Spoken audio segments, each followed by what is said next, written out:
అని ఇతర ఇళ్లలోకి ప్రవేశించే సమయంలో పొయ్యిపై పాలు పొంగించడం సంప్రదాయం. దీని వెనుక ఒక అర్థముంది. సకల సంపదలకు అధినేత్రి లక్ష్మీదేవి. ఆమె సముద్ర గర్భం నుంచి జన్మించింది.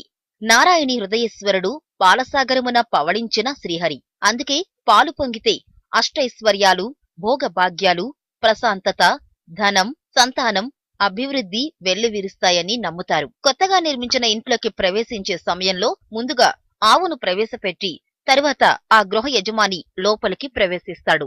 గోవు కామధేనువుకు ప్రతిరూపం. ఆవు తిరిగిన వారి ఇళ్లలో ఎలాంటి దోషాలు ఉండవు.